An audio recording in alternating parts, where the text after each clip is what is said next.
But I'm surprised she put it in Charles so quick. There's a lot more.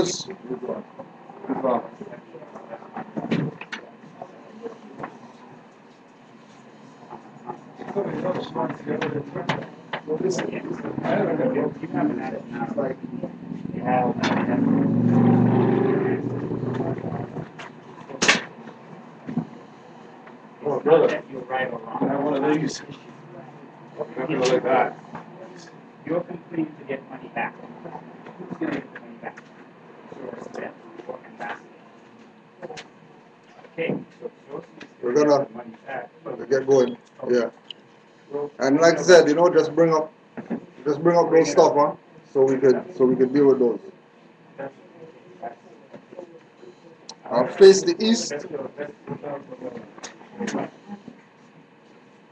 5 on the left, 2 on the right. Allah, Father of the universe. Allah, Father of the universe. Father of love. Father of love. Truth. Peace. Freedom. And justice. Allah is my protector. Allah is my protector. My guide. And my salvation. By night. And by day. Through His holy prophet. Noble Drew Ali. Islam. Welcome. You want the light or you good? Canaanland Moor's class there. We should be alright for the light. Should be alright, yeah. Yeah, doesn't seem like it. Yeah, it's alright. Up to you. No, you can see alright. It's alright. Canaanland Moor's class. Once again, starting off with our readings to be read every meeting so that we can be clear as to what we're up against, making the proclamation and declaration that we're Moors. A warning from the Prophet to be read in every meeting.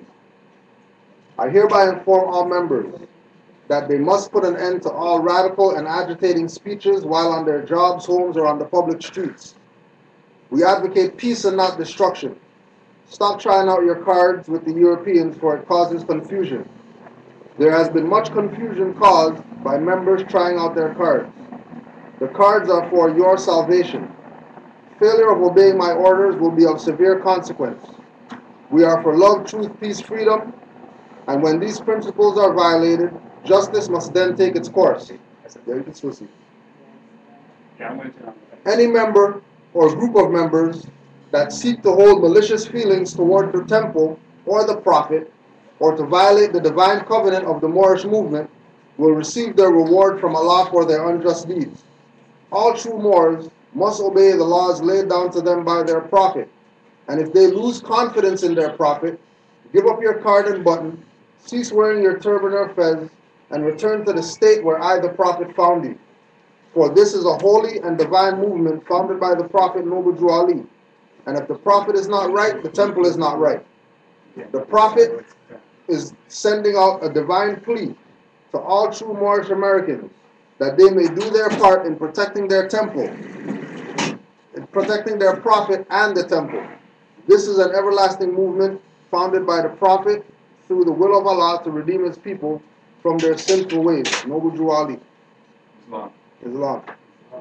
To the members of the Moorish Science Temple of America. Islam. These are the instructions from your prophet Noble Drew Ali. Be faithful unto your forefathers' divine and national creed, that you will be blessed for your good deeds that you sow in the flesh. Allah is the one that judges the world, and his judgment is now on, but the weak comprehend it not. The end of time is drawing near. So says Allah to his divine prophet, I, Noble Drew Ali. And that is why many hearts have turned to stone, and many have eyes to see but cannot see, ears to hear but cannot hear, lest they would be confounded of their sins. These are trying hours now, dear Moors, and every evil spirit is moving, and they are trying every weak mind to overthrow and drag out the true foundation that has been laid, and to cause confusion in the minds of the ones that do believe. But if you have the true love of Allah and the spirit of your forefathers, you fear not what you hear or see, but will sacrifice the utmost of your very life to protect your movement and your prophet. Watch your enemies, dear Moors. Your enemies are the ones that speak against your prophet and ridicule him to the very lowest, and the ones that speak against your divine and national principles of your temples. Act accordingly, and Allah will bless you for your good work. Peace, your divine prophet, Noble Juali. To be proclaimed in every meeting. Islam. I am glad to know that I have a few faithful Moors among you all, and I desire for them to know the truth and the divine truth. There is a host of jealousy about me and the movement now by the same people on our side of the nation that claim it was only a joke and unreal. But now, since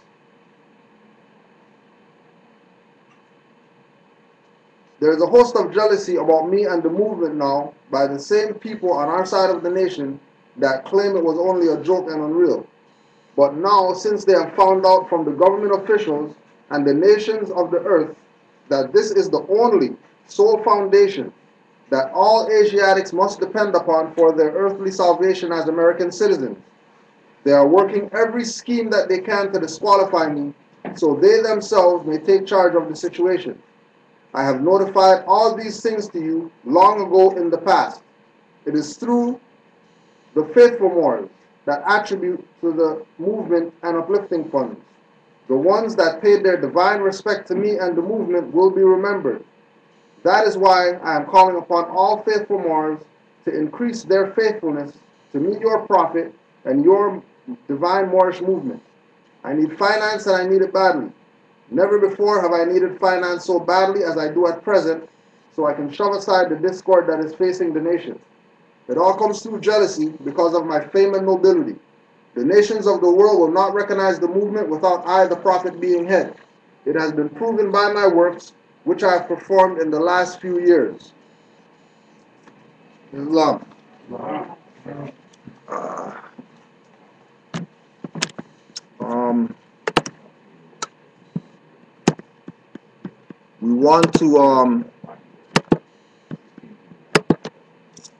We want to actually get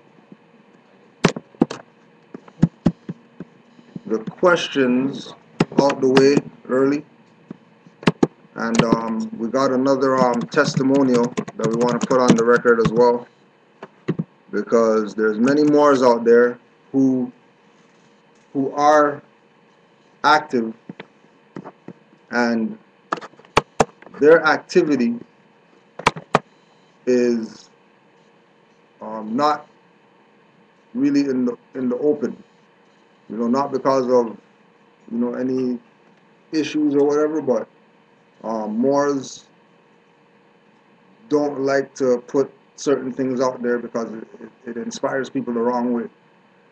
It inspires people in the wrong direction. So, for example, a Moor might have a situation where he or she went to court, let's say, stood on their square, and all their stuff, disappear. The people that are receiving that are coming now from the perspective of they got some nigger stuff to deal with. Show me what you did so I can apply that, and then now I can get rid of my stuff. When it's not the papers, it's not the cards, it's not Noble Juali, it's not Supreme Grand Sheik, Grand Governor, Moorish Science Temple, Moorish Holy Temple of Science. It's the individual why their stuff got taken care of. It's how are you wielding your power as a Moor? Not this paper is wielding the power for me. This card is wielding the power for me. Noble Juali is wielding the power. He's not even around no more. And people are gonna use him. Like it doesn't like he's not them. And they have this personage that they use. When the personage told the people, imitate me, your prophet. Which means that we have to take some ownership of this thing called Moor. right? So we want to put some things on the record so that people are clear that these individuals that are sending us these testimonials that we've been doing the past few weeks, these are individuals who are studious, so they're taking the time to, research, study, try stuff, see if it works or whatever like that. And when it goes negative, they're not running to Kudrow, running to RV Bay or whatever to complain about what you told me didn't work and all that stuff. They go back, study some more, figure out where they messed up, which is what caused them to be, attacked in the first place, and then go again with a new frame of mind. Because it's constant correction. Because with the Negro mentality that we've adopted, because we thought the European was the one that had all the superior knowledge, follow him, go to his school, go to his church, go to his whatever, go to his lawyer, go to his this and that, when they don't have superior knowledge. And we're starting to realize that coming into this, that the superior knowledge is really on our side.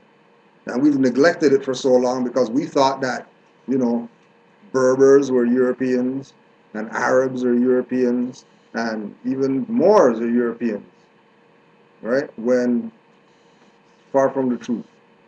So our the first testimonial, this was sent a little while ago, but we'll deal with it now. I was arrested in the South, of all places, for driving without a quote-unquote driver's license. After I claimed myself in proper person and all the constitutional laws in extreme detail, they completely bypassed everything I had to say. No fez, no garb. The officer got on the radio. 10 minutes after, he asked if I had a passport since I'm from the Moroccan Empire, being new to the divine movement. We'll switch officer with highwayman. Right? So the highwayman asked if I was one of the sovereign citizens, and out of my own ignorance, I said, if that's what you know it by, thinking he'd understand where I was coming from. Wrong. They waited 20 more minutes until a sheriff came down and talked to me, and he asked, so how can I help you? And I gave him the constitutional law, and he said, okay, sir, and gently closed the door on me in the back seat of their patrol car. I make bail, and at the second pretrial, the prosecutor asked if I had got a driver's license. I told him that it is against my religion to carry a quote-unquote driver's license from the bankrupt corporate state that enslaved my ancestors on their own estate, and according to the religious corporation laws of this state, you need to pay the cost of my bail and towing my vehicle. And the prosecutor said, okay, Mr. L, if you get another one of the pre-trial letters prolonging the jury trial, just make sure you call my office.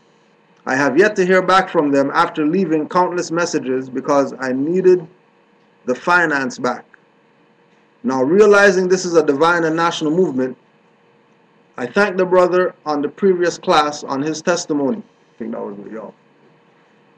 It made me realize that county municipalities don't have jurisdiction or even have the knowledge to handle a national's case, or have to acknowledge the U.S. Constitution, where we'll say United States of America, Republic Constitution, because the citizens on patrol policy enforcers only by the state's constitution.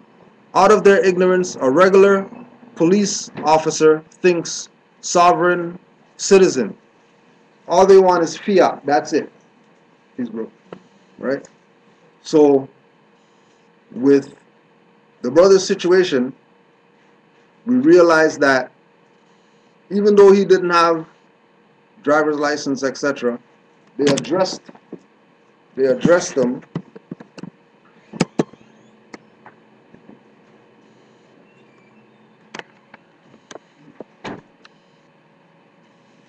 this one. They addressed him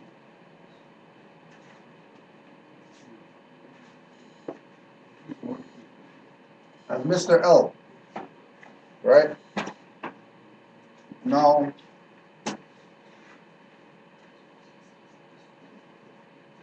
when we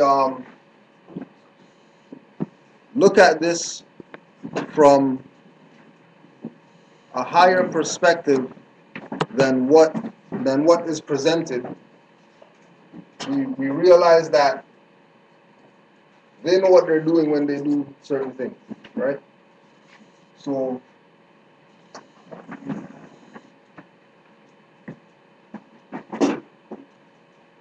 numerology always plays a part when we're dealing with them.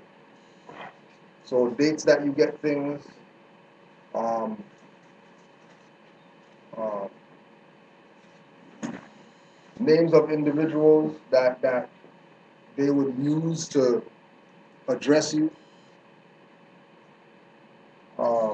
times that are on things, like all these things have some type of numerical value. So if we use the concept of connecting all the letters to a numerical value, right? We have M, which should be 13, O, 15, 15, and R, 18, right? We break that down more, 4, 6, 6, 9, 25, 7. Just from Moor only. And then we know why Noble Drew Ali did this. And said that we're Moorish American. And tied us to Moorish history instead of African history, black history, Sumerian history, and all these other things, right? When we go to CDC, they say 667, right?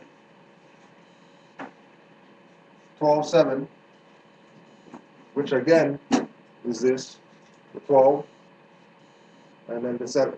So they know exactly what they're doing when they put these things together, right? Now, when you do the etymology of Mr. comes from this, also deals with noble, right?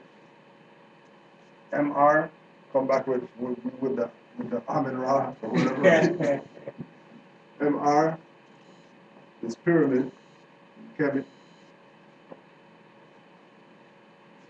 right? So they know. The issue that we have is that most times we don't know.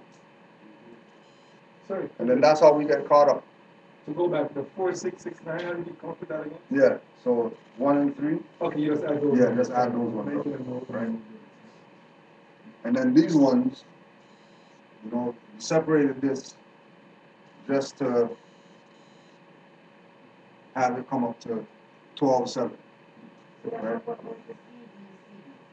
Center for Disease Control. So Center of Disease Control has all the people of the world listed by number, and Moor is 667. Right? So there's a reason why they're doing that. They could have made Moor 668, 5, 200, 399, 800, or whatever. There's a reason why they did it like this. So you always add the number of cards to make 6 and 7. Well, it's you see, like it's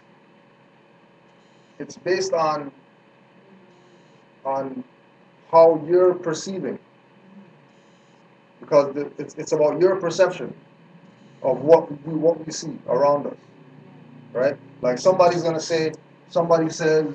um, somebody says Jehovah's Witness came to the door, right? My perception is Bible Tract Society.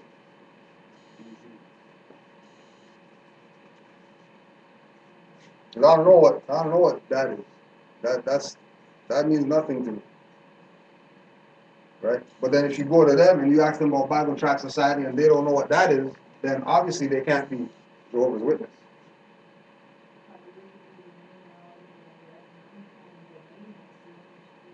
Yeah, well, I mean, you could do your own research. Because, like we said, we already know this is tetragrammaton, right? Right? This is really YH, VH, or YH, WH, right? Yahweh, right? Or, or JAH, and you're going to get all these different numerological, connections. You know what I mean? Witness is going to be its own thing, right? So the brother's situation, when he got addressed by them as Mr. L, right, let him know that they knew, right? Because he didn't have a license. So they had to go on what he said, which means that's an acknowledgement. And they know that if a Moor says, whatever they say, just like what we were talking about with the sheriff, right?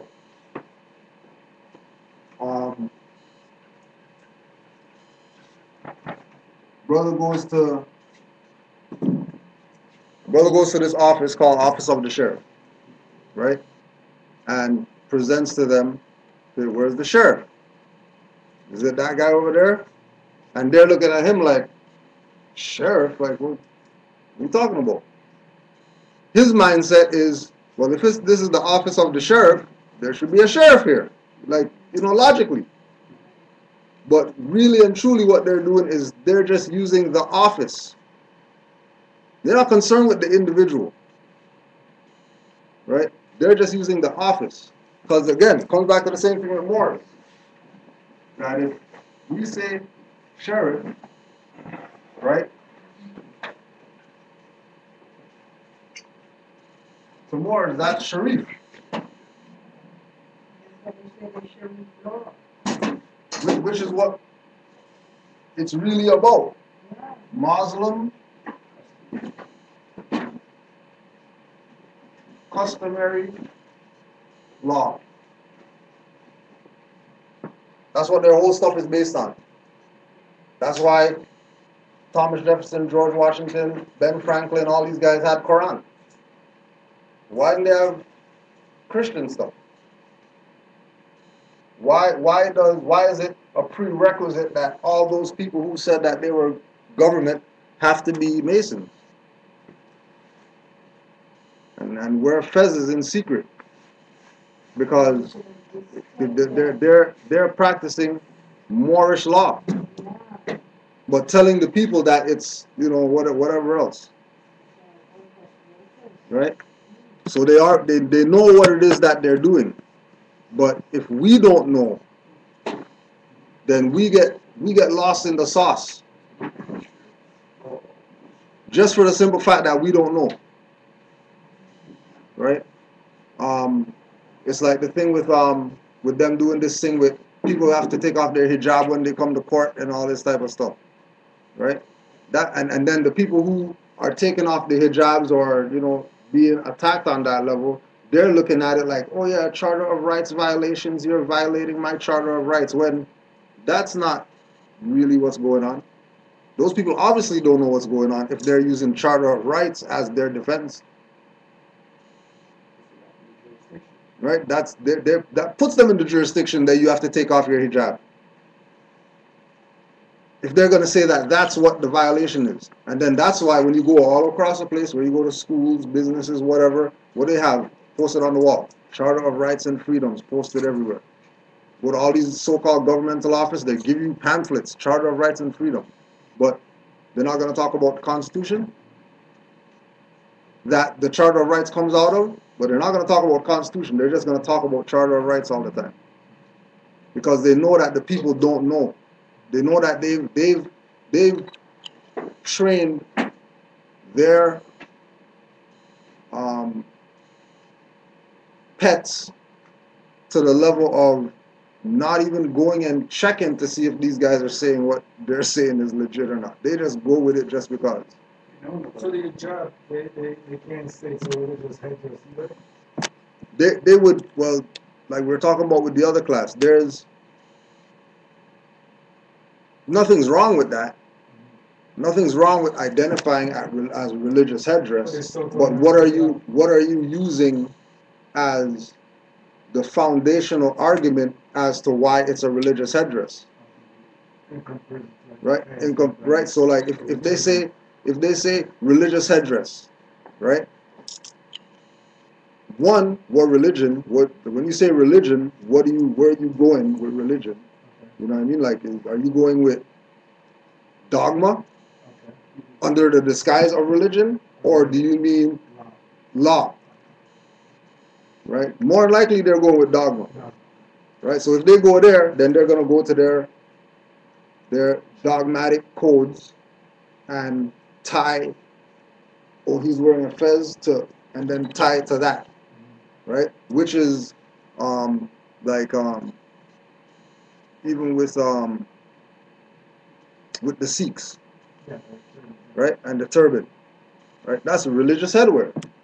But everything that they're doing is really a national perspective. It's not really religious. It's spoken like it's religious, but it's based off nationality. That's why they all have one flag. That's why when they have their parade, everybody has one color of those. There's not 50 different colors of turbans. There's just one color. And if you don't have a turban, here just a cloth or whatever, wrap that around you. So now you're a Sikh for a day. And is theirs based off a law too? Yeah, for sure. For sure. Just like the fez. Because those are relative headdresses. You know what I mean? They're you can say they're synonymous. Especially when you have, you put the turban now over the fez, now you're making that a whole different jurisdiction now. As far as religion's concerned. Because the only individuals who have the fez and then the turban are the mystics. Right? That's why when we engage Sri Lankans and we have locks, they immediately go to sadhus or the medicine men of India. Right?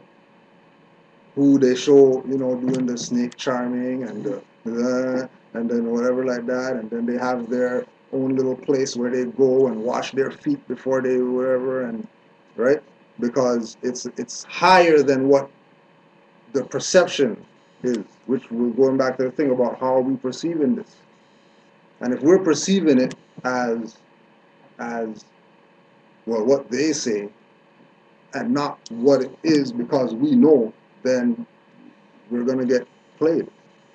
We're gonna get gamed, like automatically, and you can't come back after that, because and then it comes to ignorance is no excuse, whether it's law, history, etymology. What ignorance is not an excuse. So when you address them as, well, where's the sheriff? Automatically they know that, oh, this is not this is not normal individual that we're dealing with, because nobody asked where he is. They just assume that guy over there with the badge, he must be the guy. I'm in the sheriff's office. I'm not gonna lie. So, I assume that's why I asked right? the question. I go, is that the sheriff? Right? Saying that I want to talk to him. Yeah. He's not no sheriff. Right. He's just enforcement officer. So I said, where is the sheriff? This is just the office of the sheriff.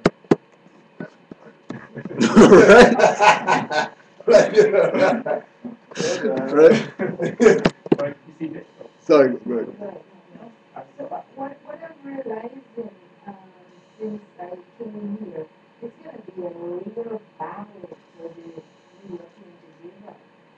Yeah, yeah. Yeah. The battle is only, the battle is his real intimidation is people waking up, Yeah.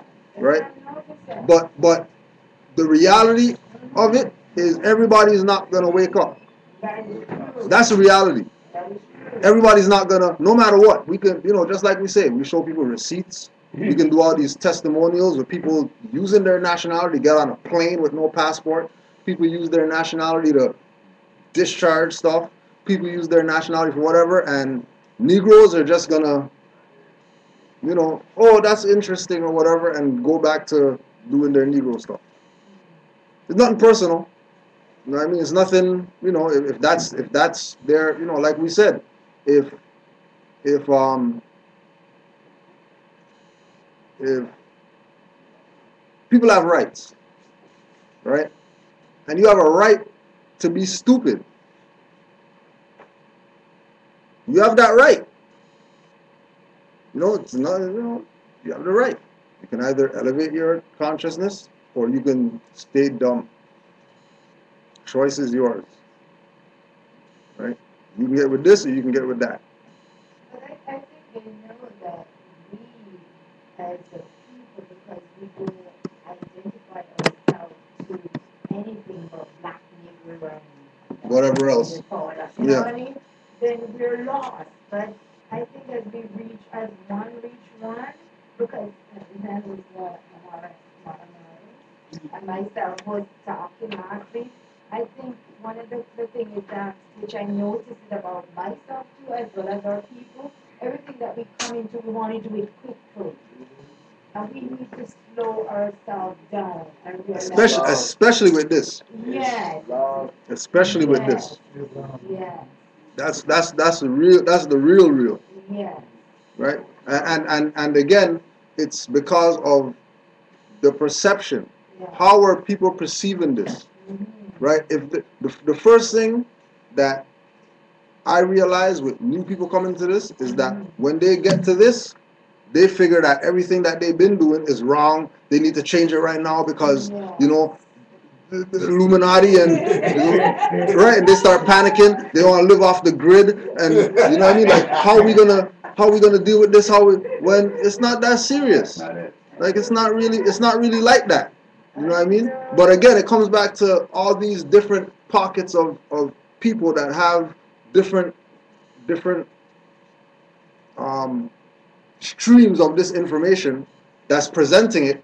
They have access to all of it, but none of the people who are presenting this information as far as quote unquote sovereignty, whatever like that is concerned, they never talk about Noble Drew Ali. Which is the grounding. Yeah, we need to study. Yeah. Right? If you have Noble Drew Ali first, yes. Then when you get the information, it's not like tsunami coming at you. It's droplets if you have Noble Drew Ali first. Right? You have to understand what's going down, and that's the reason why he came, to make sure that before we go out there and do, that's why he said, all, like Brother Omar and I were talking about when he came, all old business, right? When you proclaim your nationality, do all new business in your new name. All old business stays as it is. What have you been doing? Just keep doing it. Right? So if you've done whatever it is that you've been doing, and you get to this level, moving forward, all the stuff in the past, you're not going to go back there and then try to change all that stuff back to your free name or whatever. Yeah, of course. Not only that, you'll be lost forever because you don't even know there's no all the pathways that you have to go back that way. You could have put the time to go forward and been further ahead than going back. Right? Right? So it's a process. It's a everyday graduation. You're not 4 years and then you go to the next level or whatever. Every day you're getting to the next level. Every day you're getting a degree. right? That's once you're studying. Once you're studying, every day you're finding out something that you didn't know yesterday. Some days you get 3 degrees. Right. Some days it's like you learn so much stuff. Yeah. Some days you learn so much stuff one day that you forget what you learned 2 days ago, 3 days ago. You know what I mean? Until that thing comes up again, like, oh yeah, you know what I mean? And you have to, recalibrate again. And I also think, from my experience, I'm on the defense, so it depends on how something comes at you, whether you're on the defense or on the offense too. I don't, you guys understand what if you're defending something, you're gonna have this mindset, whereas if you're trying to fix something before it becomes a problem, and like Cujo said, I remember at the start I thought it would be like bang answers taken care of, and it's not like that at all. It's not like that. And it's chess, not checkers. Yeah. I like what you just said. Just keep going and write all rights reserved and fight that way. Yeah, and I'm fighting that way. You understand what you're doing. Exactly. And I look at it myself personally as a bully. Bully's been beating you up for years. And it's like you tell the police, listen, I know you're a bully, and I'm not going to let you beat me up no more. The bully's going to say, well, give me your money. He's still going to say it, Right. but he's going to be more aggressive with it. Same like with the system itself is like you found something out. Okay, you're pushing like, listen, I'm a national now. I'm a Moor. They're gonna like, yeah, really? Well, we have this. Yeah, really? Well, we have this, and they're gonna start adding stuff to you now that you never knew before. It's like, oh shit, I didn't know that. Just like you mentioned with the sheriff office. It's just an office. There's no sheriff there. And that's what's going to happen. You're going to, gradually, you're going to start finding things out. You're going to be pulled down by different individuals. And then you're going to be like, well, we don't have any jurisdiction over you. Simple as that. Right. Absolutely. And remember that they already know. It's not, we're doing whatever to prove to them that we're Moors and whatever like that. They already know that we're Moors. We ones listened to James Brown and all these idiots or whatever and became black people and Negroes and all that, listening to black leaders or whatever like that. But like we say, people, if the black power guys claim is that dictionaries come from European, and you could look up the dictionary and it says Moor in there, it says black and Moor in there, it says all this stuff that Moors say, and then they're going to say, well, that comes from the European, then that means the European knows that we're Moors. No, they do. Yeah, right? They're waiting for us to wake up. Exactly. That's why we have the guns drawn, but we can have better than the guns drawn. Yeah, because, our powers come from Allah. Yeah. And there ain't no gun that they have that's more powerful than Allah. That's why we need to come into the divine unity. Right? But the divine unity is when the individuals realize. Just like when Neo realized that he could do this and stop bullets. Stop bullets, yeah. And he was, hey, it's a bullet or whatever. Right? Because it's not a fight. It's not a fight. These guys are done for. They've been done for. We're the issue. Our people is the problem. Why this European's still here with all this power that he's got? Because the game's been over. They got checkmate long time ago. Game's over. They have no pieces on the board. We only have pieces on the board, just us. And if more people would do like what you say, instead of rushing or whatever like that, humble themselves, right? That would change their frequency faster, which would inspire somebody else quicker, right? It's like the same thing. We get this, and then we want to take this and just throw it on somebody. Here's all the stuff or whatever.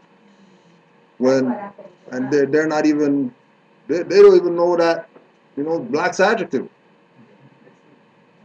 You know? That's what happened to us.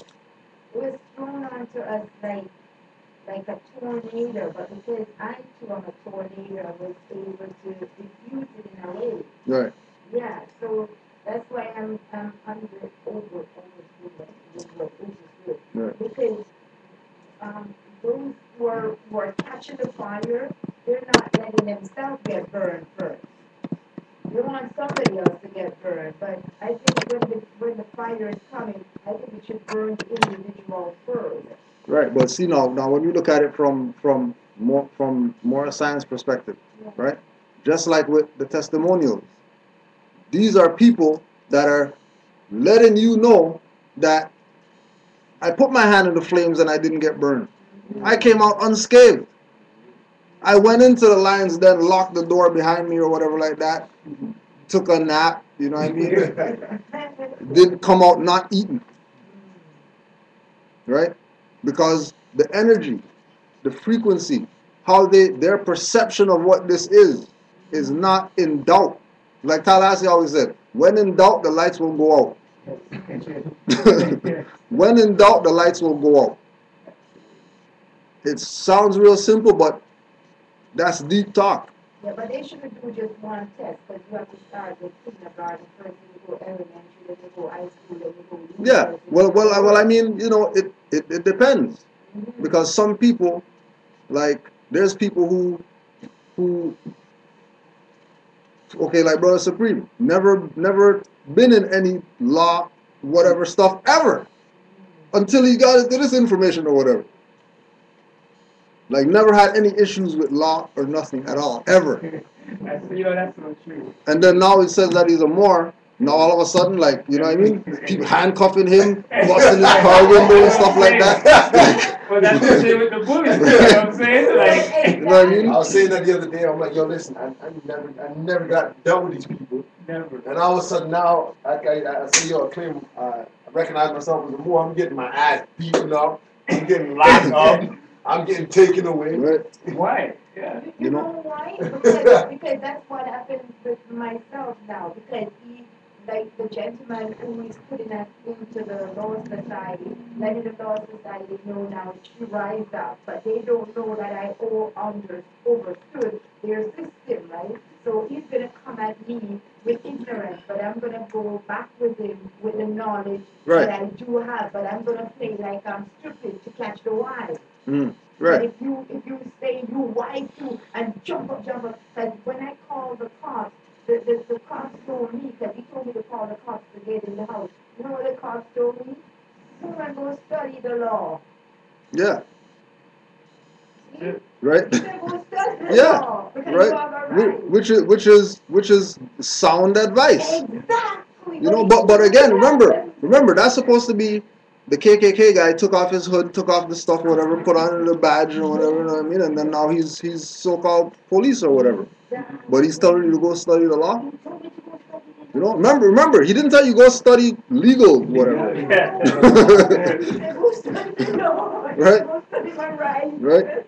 Now, and even on that level, the fact that you called, the fact that you called lets them know that you're not nigger. Because Negroes ain't calling no police or whatever. They're terrified of those people. Yeah. They think every one of them is out to get them or whatever like that, when it ain't like that. They're just, you know, man and women just like anybody else out here. Same thing with Judge. Judge is a man, you know what I mean? What, a couple 8 hours a day? You know what I mean? He's playing a role or whatever like that. You think that that's his life is encompassing that? Right now they're down at Harborfront or whatever. You know what I mean? Doing what everybody else is doing. There are no secret judges stuff that they go to.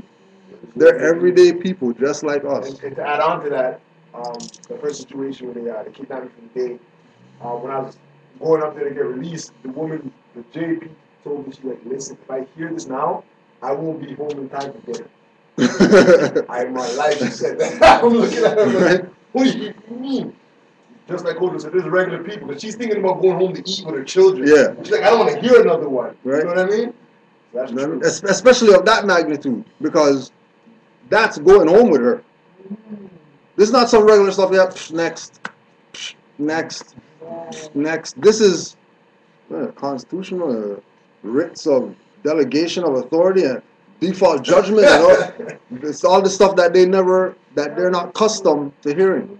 You know what I mean? It's like when we were dealing with in '08 when we were dealing with the sister with her children and we were going to court with her. You know, we were new in the info, so we just went all up. We had the sashes and all that stuff. You know what I mean? We had the buttons that say Moorish American Nationals and all like that. Everybody has their dictionary. You know what I mean? And we're going to court. You know, like 10 deep or whatever like that. And then one lawyer came one time like, "You got a law dictionary, whatever." You see that? Takes law dictionary. It's like, "Oh, you know, 8th edition. Oh yeah, you know." Well, you know, that's good, but you know, I have a friend that's a judge or whatever, and he gave me his personal first edition or whatever. That's when we realized that there's all these different editions or whatever. Right? That she personally had a dictionary at her house that she doesn't even use because it was handed down to her by some judge.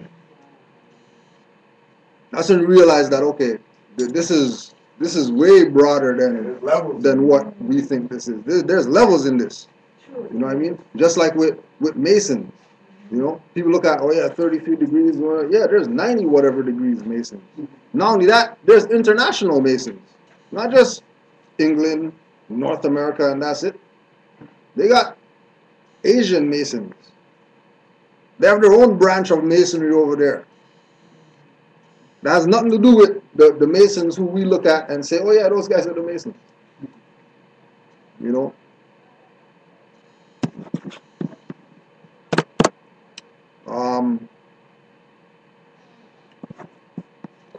Next question was, when a baby is born, it is recommended that the mother father sign the certificate of live birth as all rights reserved. Now, once you go into the jurisdiction of hospital, then protocol, whatever they got that has to be done, then you know you got it, whatever. Because being in there means that, like being in that place means that they are the authority, if you will, because that's their stuff. That's why they put the thing on your hand.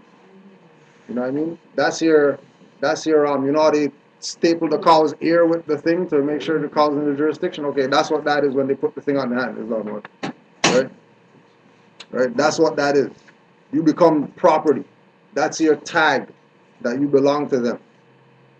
That's why before they leave, they cut the stuff off. Sometimes they don't, just to see how long you keep the stuff on. Sometimes people have that stuff on them for weeks or whatever. But they're out. They're not supposed to be in there no more. They still have this thing on, oh yeah, you know, I had an operation, you know, just remind me of my whatever, and they hold on to stuff like, you know, jewelry.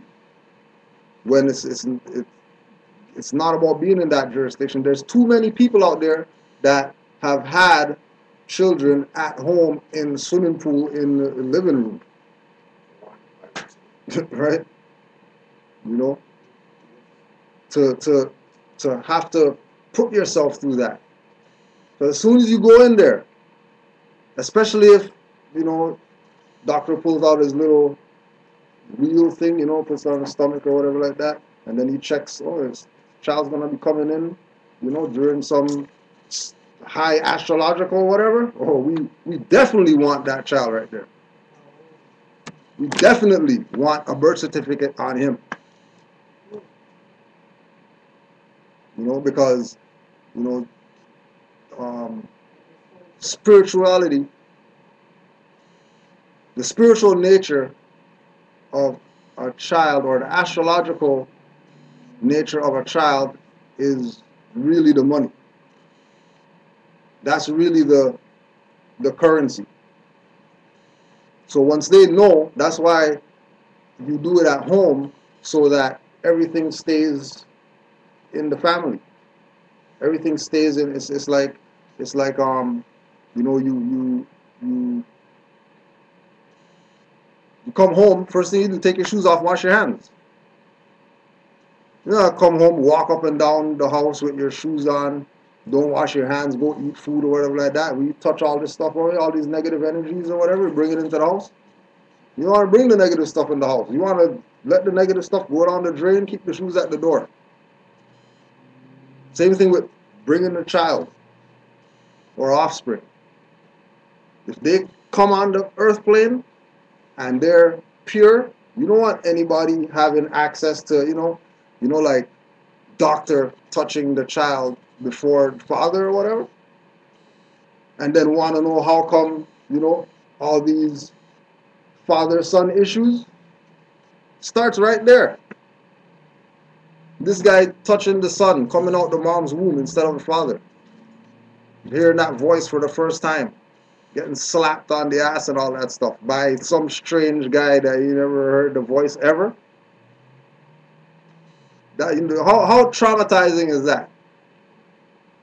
That as a child, you come out the womb, you hear your dad's voice for 9 months or whatever, mom's voice, uncle come by, everybody rub the belly or whatever like that. And then you're getting taken out of the womb by a voice that you don't know, you never heard of before. And then they're going to talk about, psychological issues and we need, Umar Johnson or whatever like that. He's not talking about telling these people to stop taking their children to the hospital. Get a midwife. Let that be your doctor. But it's only giving birth. I don't see horse going to the doctor and giving birth or whatever. I don't see cows and camels or whatever at a doctor's office talking about, I need the camel doctor to deliver my air. Right? Just drop on the ground, man gets up or whatever, a little wobbly, but then eventually, you straighten up and keep it moving. No birth certificate, no doctors involved, no nothing. No shots, no, injecting the spine or whatever like that. Make sure that the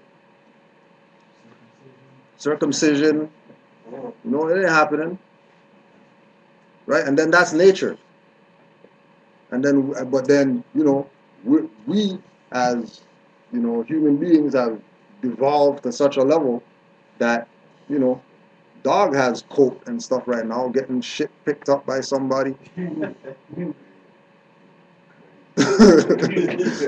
People walking around with bags of doo-doo or whatever like that.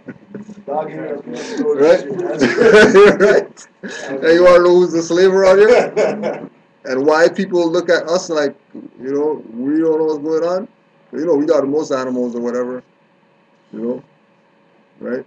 So if you have to go in that place, it's all about reserve your rights, whether you say that you're Moor or not.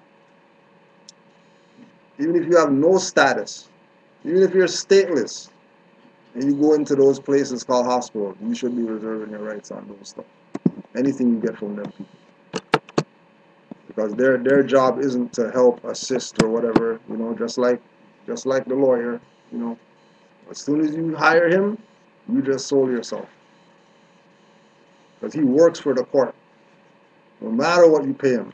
Doctor works for the drug pushing people.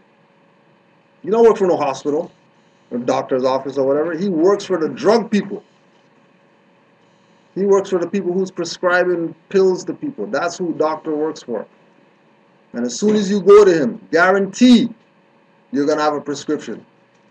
Even though you don't need it.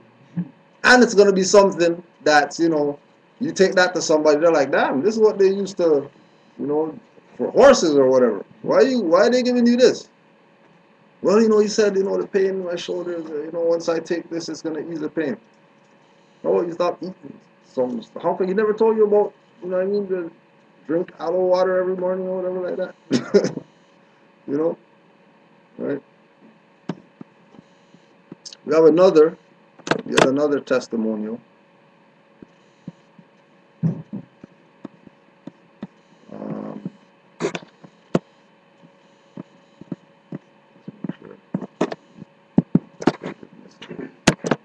Anybody have any questions or comments or anything like that?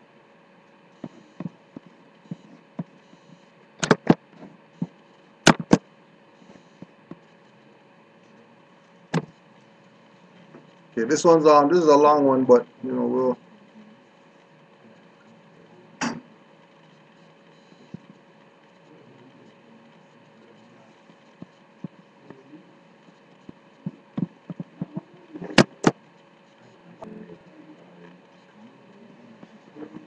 Okay. It's another testimonial, and this one's from a sister. Oh yeah, by the way, Sister Tahida Naji L, founder of Khalifa Media. She got a solar return today, so we want to give her honors for all the work that she's been done. You know, we want to give it up.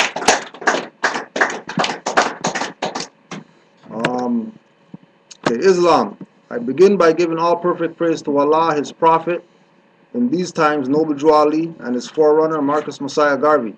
This letter is in response to a call from Grand Sheikh Kudrado L for testimony of the power of knowledge of self over paperwork and confirmation of Moorish nationality, being able to smash the occupiers' inquisition. In June 2010, I was arrested for failure to appear in court. This despite having submitted to the court a notice of special appearance a week before and an authorized representative the day of the hearing. I was supposedly being called before the court due to my homeschooling my daughter without the state's permission. Again, I put it in writing why I was able to do it based on state, federal, and international law. The court, Columbia County Municipal in Evans, Georgia, ignored my paperwork and refused to let my authorized representative and Grand Sheikh into the court. Less than 30 minutes after my failure to appear and subsequent issuance of a warrant for my arrest, I was picked up by the Columbia County Sheriff and taken to their jail. I was informed by the deputy taking me in that it would be at least 30 days before my case would be taken back before the court. After I was processed, I was taken to a cell and finally provided a copy of the warrant. By the grace of Allah and the stink raised by Moors in the area, I spent only 3 days in the tomb. When I was taken before the magistrate, I was in handcuffs, shackles, and under armed guard, and the courtroom was packed. Not one empty seat. Again, all this supposedly for homeschooling without state permission. My mother and my Grand Sheikh, Magruder L. of Augusta, Georgia, were also in attendance and can be referred to for confirmation of what went down. I was seated in the defendant's chair with no representation. Please keep in mind that although this was my first time being arrested, I was no ignorant babe when it came to the official code of Georgia. Seated across and slightly behind me was the arresting deputy who, after the magistrate entered, proceeded to relay why I had been arrested and why the state was now moving to take permanent custody of my 3 children. Again for homeschooling without permission and the subsequent arrest for failure to appear. After he sat his redneck, yes, he really had a redneck, ass down, it was my turn to speak. I responded to all the allegations.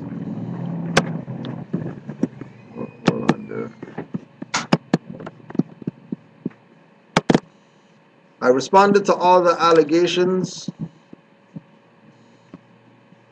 beginning at the end with the failure to appear. I told the magistrate that not only did I file a special appearance 1 week prior to the court date, I had sent an authorized rep to speak on my behalf who was turned away from the court. The magistrate grew flustered, claiming he knew nothing about that. He said, oh, guess I bust him out on what would be revealed to be standard procedure when it came to what were assumed to be black people. He said I should have sent an attorney. I said I didn't need an attorney. He said I did. I said I didn't. For the 3rd time he said I did, and for the 3rd time I said I didn't. This time I ended with citing the Georgia statute that said I was entitled to counsel, not an attorney. I then asked him what good it would do to go to a pirate to get the pirates off my back. His eyes became as big as saucers. He then tried making small talk with my mother, who was seated behind me, looking like she was about to attend my lynching. For whatever reason, he asked what city she was from, and she replied. When she replied, he responded, "That's a pretty wealthy area, isn't it?" Weird. Guess he thought only rich niggers can produce smart niggers. I decided to correct his assumptions and confirm who he was dealing with. At this point, their child protective caseworker was called to speak. I prevented her from entering my house the week before Another crazy story. And now, even though I was the one in the chair, she looked like she was on her way to her own execution. With what had been in the shakiest voice I have ever heard, she stated the state was submitting a petition to permanently remove my children from my home for contributing to the delinquency of a minor and truancy. I forgot to mention, I was homeschooling my children because of the piss-poor education system in the area and using my college degree in elementary education to do so. Now I was seeing red. The magistrate asked if I had any response. Allah is my witness that he took hold of my tongue at that moment. I closed my eyes and recited verbatim the section of the United Nations Declaration of Rights of Indigenous People that allowed me to educate my children as I wished without state interference, formally invoking it before this de facto court. Again, the magistrate's eyes got real big. His response, okay, I've heard enough. It's time to close this case. I'm dismissing all charges and order the defendant's children to be immediately returned to her custody or the custody of her lovely mother. The arresting deputy's redneck spread to his entire head. He claimed he had 2 more warrants for my arrest, whereupon the magistrate instructed him to sit down and shut up. Those are the good ones. Wrapping up the hearing, the magistrate suggested the next time I should show up to court to register my children with the state. Smelling the obvious bait to catch a contempt charge, I remained silent so as not to jeopardize the opening I just yoked. I was taken immediately back to the jailhouse and told to get my things ready so I can be released. But first, for whatever reason, they said I had to meet with my public defender. He seemed surprised that I had already been before the magistrate and without representation. I told him I didn't need representation as I was more than capable of presenting my own case. He asked when my next court date was. I couldn't help but smile when I told him I was being released as soon as I was done talking to him. He looked at me like my 2 front teeth had just fell off. So I got up and walked back to my cell, not waiting for him to figure out what was going on. A guard followed me into my cell, telling me to hurry up. She rushed me to a room where I put on my own clothes, rushing me the entire time. I was told I could call someone for a ride, but to make it quick. Can't tell you how pleased I was that the one who had to hand me the phone was the same deputy who only days before told me I'd be locked up for at least a month. Don't think I didn't throw her words back in her face. I called my GS, who had asked twice who it was. He thought it would be at least another 2 hours of processing before I could be released. Only 20 minutes had passed between the charges being dropped and this phone call. I told him I'd been in the jail's waiting room for him to pick me up. No sooner did I hang up than I was ordered to leave the building. They were kicking me out of jail. So that's my testimony of how paperwork is a minuscule part of exercising one's nationality. I was in chains under armed guard and didn't have a piece of any of my nationality paperwork. I had just finished reading the Circle 7 on Thursday, was arrested on Friday, and out by lunchtime on Monday. Why? When you know who you are, you know who everyone else is. Then you know how to deal with them. Quote, Taj Tariq Bey. Paperwork means nothing if the words and concepts are not first within you. Allah willing, my tell will encourage Moors to be themselves. It is really your world. Behave in such and see how the universe conforms. Peace and love, your sister in Islam, Tahira Naji Ula El. Alright?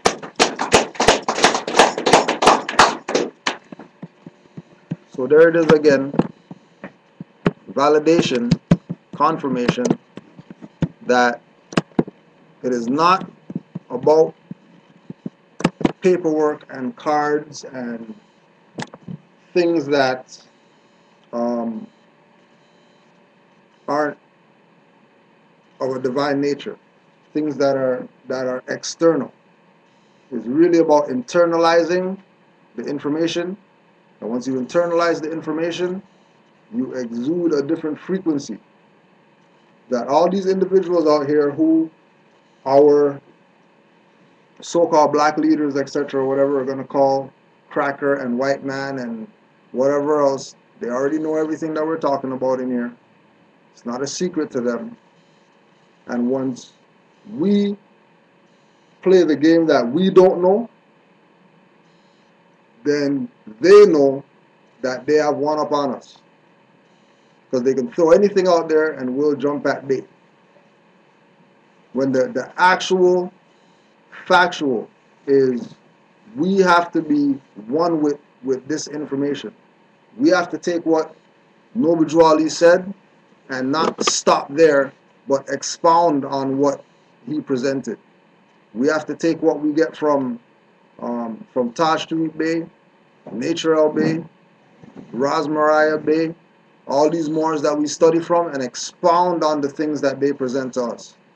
If we stop right where they leave us, then we might as well just be passive and not even worry about exercising anything. Right?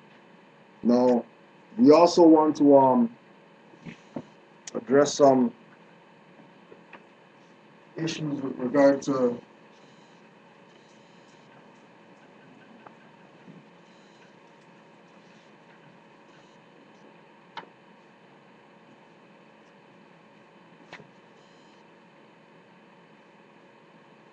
talked about this before.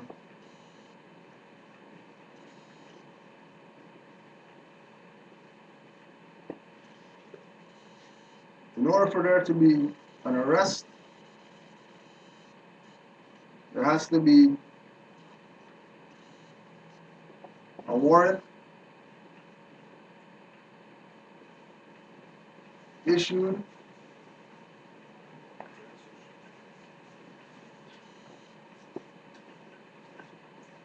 by a competent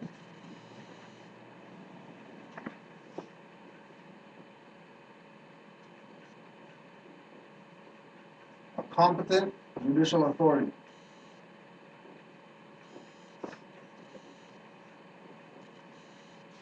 Majority of times we have magistrate out here, JP, Justice of the Peace, and etc. issuing warrants.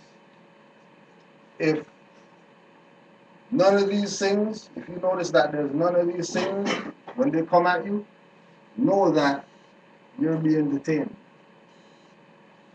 And just like with Sister Tahida's example, as soon as you realize that you're being detained, you have a right.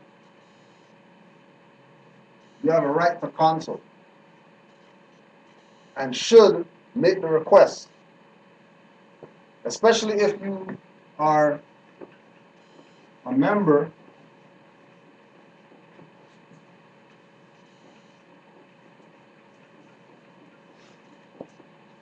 of a society of Aboriginal Indigenous people.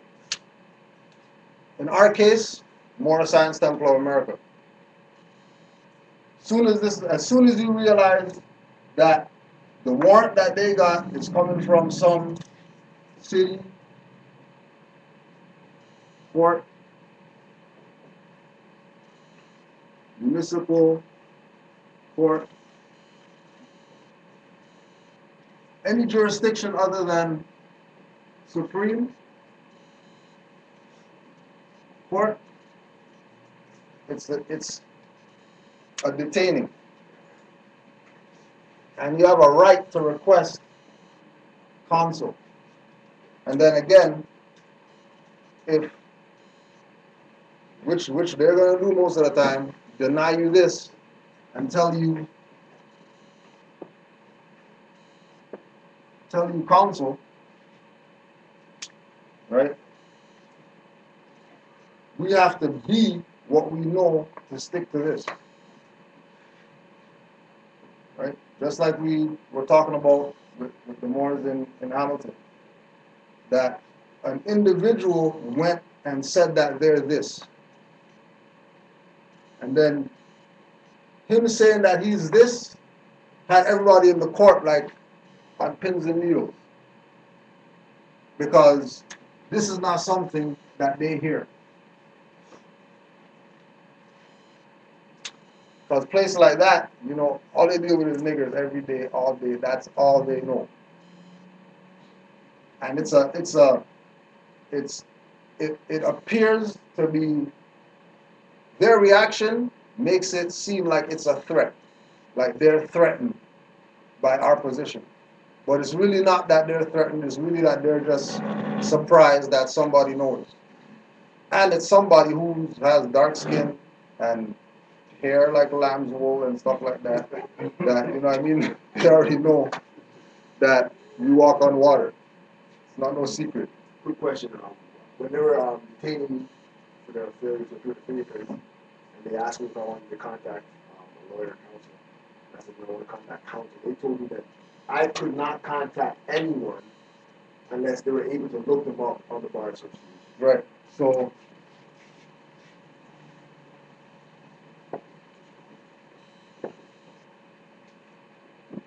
right? Bar is their master's jurisdiction, but also, right? Things they do like that, that's a bar too, right? So it's just like knowing what they're doing.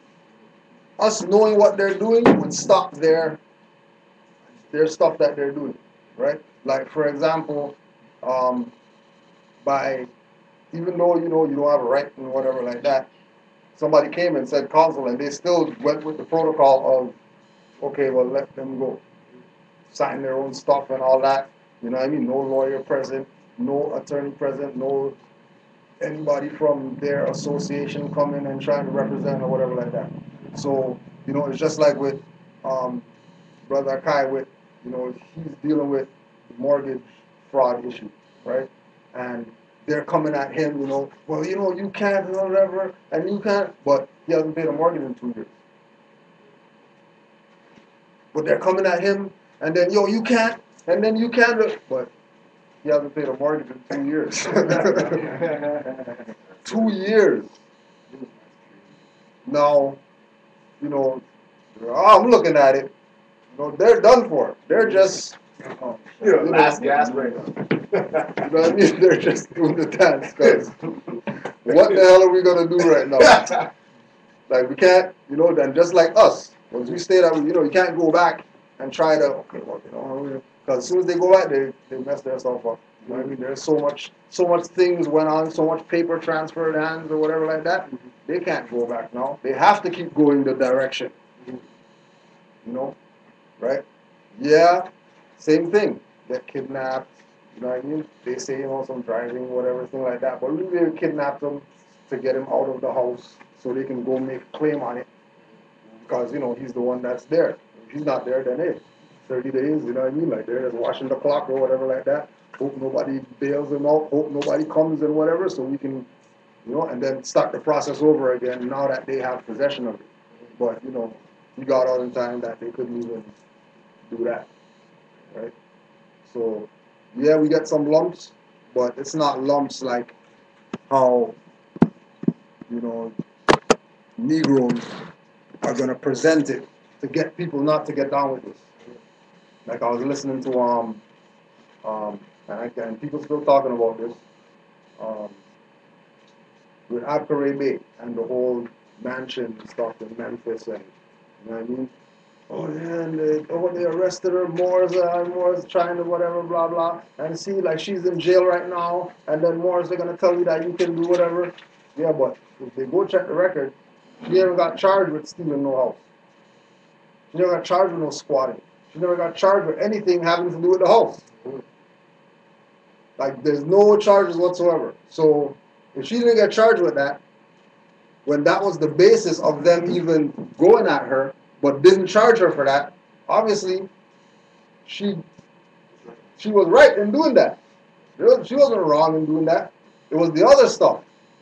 You know what I mean? And then that's where it comes in also to knowing that when you're dealing with these individuals that they're gonna, you know, they're gonna poke you with the prod just to see if you're gonna take it from them and beat their faces.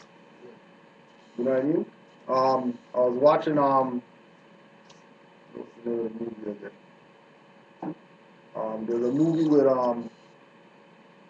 50 Cent playing some police. His dad died and he became a police or something like that or whatever. So there was a scene where there's this racist, and guys telling the guy, get on the ground or whatever. He's like, yo, forget you, I ain't doing that or whatever like that. Back up comes, you know what I mean? Gets in the situation, okay, go on the ground, so he's like, whatever. So then, the Euro officer gets sent to make the arrest. So, gives him the knee and stuff like that, you know what I mean? Batting him up, and then guy pulls his gun and has the gun on the knee. Takes officer's gun, has the gun on the knee, right? He could have split his wig and just been done with it, you know what I mean? But humbled himself, you know what I mean? Put the gun, got his little arrest or whatever, went in the car, halfway down the street, the brother who were taking them or whatever, take off his handcuffs or whatever like that, let this guy go. Rookie's like, what? Like, what are you doing? Why are you letting them go or whatever? Well, reality is, he's better out here than going in there with crackers or whatever to go beat him up because he pulled the dude's gun and was about to split dude. He's better off going in there. So we take the lumps.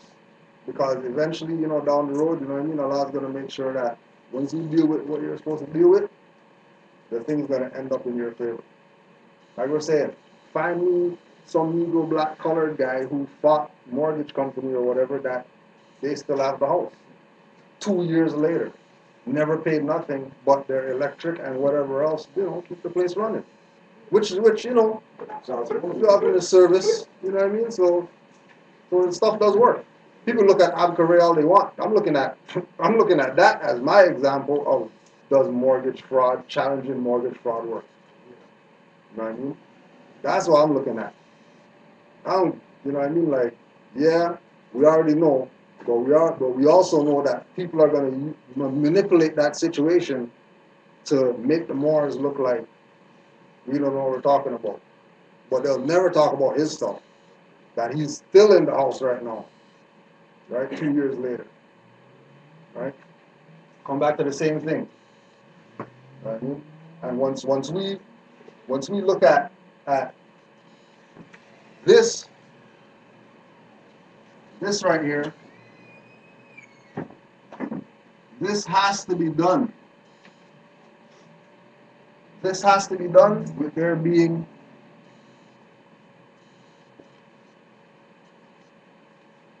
some guilty and or injured party. They have to have an injured party somewhere. Right? They can't just, you didn't have a license, so we're going to arrest you. Automatically. That's a detainee. Don't even worry about them. Stick to the square. Right? Stick to what it is that you know. Because what it is that we know is what's going to save us. Not because we show them something. Not because we got the card and it has the holographic. Oh, wow, this is the real nationality card, and then those guys' card is not real or whatever. That's not what it's about. So having the knowledge of and really taking that position of, like Drew Ali said, this is your temple. I'm your prophet. You're not Grand Sheik's prophet that's putting them to you, or this is your flag. You on this flag. It's not, what I mean, no rules and regulations of repping your flag. It's yours. You want to put it on your house, you want to put it on your car, whatever. It's yours. Do what it was. Put it on a t-shirt, do it, don't care, it's your stuff. You know what I mean? Fezzes, turbans, your stuff. It's not something that, you need permission. Like when they say, every time your sister has a fez on, you have certain Moors come up, oh yeah, sisters can't wear the fez, and then you guys are nodded with the prophet because sisters wearing fezzes. Noble Dwali never said sisters could wear fezzes. Noble Dwali said their brothers can't wear turbans, but I see y'all wear turbans all the time. What's the issue? Well, then they got something why males could wear turbans, but sisters can't wear fezzes. When fez represents her. Right? You got question 3? Got a question? Oh, I was just talking about basically when we asked the consulate, and well, last time when we went in, we just asked if we could call somebody, right? And they automatically denied us, saying that, oh, you need to call somebody that's a part of the bar association Right. and whatnot, right? But us knowing that we are a part of an embassy and putting it on the record, and we have to, like, somebody has to come for us, right? Wouldn't that, like, wouldn't that be confident enough to let them know that, like, you don't need any of their counsels or whatnot? Right. And And associates. right. And the thing is, like, they're all about saving face. Especially if it's in the open, that stuff's going on. You know what I mean? Like, once it's in the open, they are treading lightly dealing with us, as we know. You know what I mean? They're not, like, if they have okay, let me rephrase. If they have prior knowledge that they're dealing with a Moor, they're going to tread lightly. If they don't know, and they just, stop you or whatever like that, they're going to do whatever that they do, you know what I mean? But then, close doors or whatever, you're in the cell and they're coming, I heard you guys know how to do your taxes or whatever. I got garnishee, can you help me or whatever like that and all this type of stuff. You know what I mean? Because it's like I was saying, they're everyday people. They don't have some superior power because badges and office and car and gun and whatever. They're everyday people just like us. Regular people. They got families at home, children they want to go home to and all that stuff. Dinner they want to go eat. You know what I mean? And they want to go home at the end of the day. They want to be up in the court after 4 o'clock dealing with some guy who says that he's a Moor and all that. And now they're stuck at the office with paperwork that they got to do or whatever like that. Wife's mad at him and all this. In your position, right, anytime you deal with anybody, even in court, wouldn't it be better for you just to deal with an international that, you know what I mean, that's on, like, the international perspective than besides dealing with any colored person? Because any international knows that they're not a colored person, right? They're already in that certain understanding of words where, they don't consider themselves colored, so they know state policies. The fact that they're de facto, as soon as this comes up, they're supposed to switch it to international. It's not even us. Yeah, of course, but we gotta. They're gonna want to see if we're confident enough to. Right. That's why Sis quoted from the UN Declaration. Because when we say that we're Moors,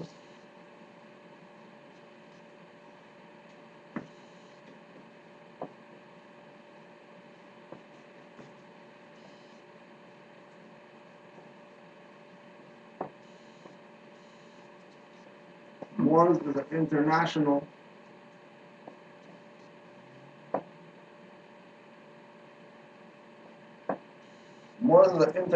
nationality, right? So that's why she could have quoted the declarations, the UN declarations, and the judge was like, I'm not even dealing with none of this because she's talking international now. What I took in is we're actually that one on the United Nations website too, right? Yeah. To even do anything on there, anything, you have to be a national. Have to. And we don't have our nationality. We think we're Canadians and so on. Oh yeah, the name of the movie was Freelancers. Just if anybody wants to go check it, yeah, Freelancers. Give thanks, more. Yeah. Yeah, the United Nations Declaration, right? Yeah. We're allowed to use that just because of us being indigenous. Yeah. And that speaks of everyone, you know what I mean? We Right. speak for the world, basically. Right. Okay, right? And then we're not using it because it gives whatever it says. No, it doesn't. Right? We're just using it because it acknowledges. Reference. Yeah, it's a reference point, right? That You know, Barack signed, Oh, yeah. Harper signed, right? And this is 2010 or whatever that they signed. This is 5 years into the signing, and people are still talking about Charter of Rights, is the rights people have or whatever like that. So they void this. The people void this by going with this. Stephen Harper never signed no Charter of Rights or Freedom or nothing like that. That's 1800s. This is recent stuff that they signed, acknowledging the rights of not only indigenous people but human beings and children. So, okay, seeing how United Nations is the background, you know that, right? Right. All us Moors, we're supposed to just understand that. You see how Canadians or barristers or whatever, they go on the Canadian services, reference from there, right? Right. Our not to say that we're trying to go to the United Nations for anything, but we just use United Nations as a reference point to back what to back our Back our information. position, right? Yeah, to back our information, right? Yeah. Just like we could use the proclamations. All these mayors came out with, right, in 2011, 2012. All these mayors all over the place recognized Noble Drew Ali, They have to. right? Recognize that we're the Aboriginal indigenous people. Recognize that we have a right to use the name LB or whatever like that. Recognize that we're Moors, Moroccans, and then nobody's not gonna go there, right? They're gonna go Charter of Rights and whatever like that. That's what we're And, in. That's right? Everything is already, even Resolution 75 in Philadelphia, same thing. Right to use our names, know that we're Moorish American, know that we're descendants of ancient Moabites that came over here and the great earthquakes and all that stuff. Reiterating everything that Noble Drew Ali said. Europeans.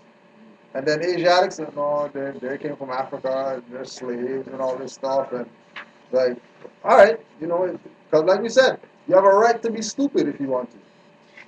And nobody's not going to deny you that right because, you have a right. They're not going to deny you that.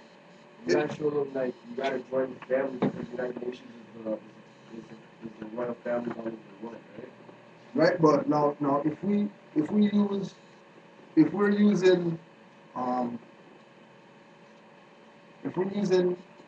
United Nations, right? We're saying, UN declarations of whatever, right? We have to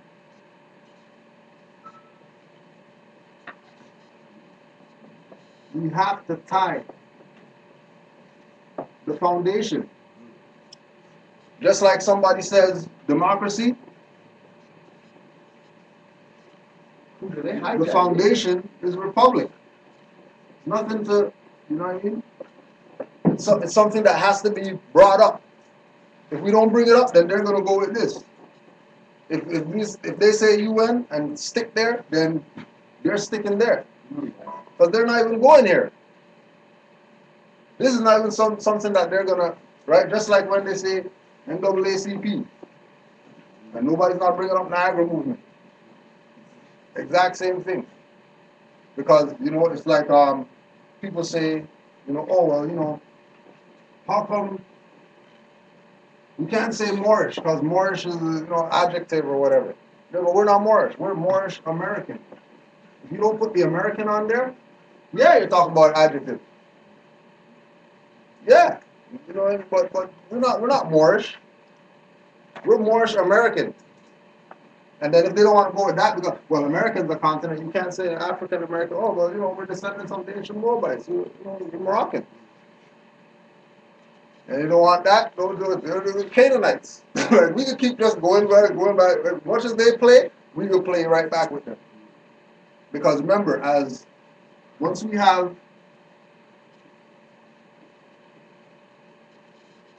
as Moors, we taught them everything that they know. They can't come now, 2015, talk about, yeah, you know, we know something. You guys don't know nothing. Like, we taught you guys. What do you mean?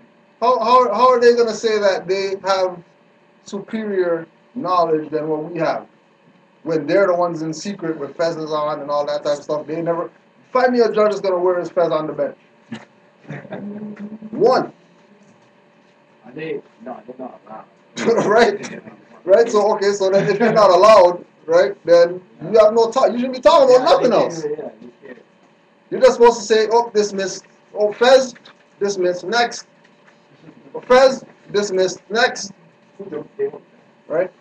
Oh, sorry, Sister. Oh, sorry, go ahead. I just want to put down this guy on notice. His name is Reginald, right? He said Hold on. You need to spell him out and get him up here. Reginald, he's an ex-cop in Branson, and so he works at the landlord and tenant as a court advocate. We have to put him on notice. Reginald, right? Reginald L. Bent. I'm going to read all of it because it's really early. So, but I just going to just read the last part of his statement. Did Reginald sign that thing that you're reading? Yes. The blue ink? He signed it in, well, they sent a copy. So Oh, God. Interesting. Interesting. He said a copy. No original? You didn't send original? The lady sent it because she that's from the Upper Canada. Oh, Law Society? Oh, yeah. Oh, okay. The law officer. So Hold on a second. Yeah. Law Society of Upper Canada, right? Upper Canada, yeah. Upper Canada. Yeah. Lower Canada. Lower Canada. Okay, so We are the upper now. We are the this upper, is they are the lower.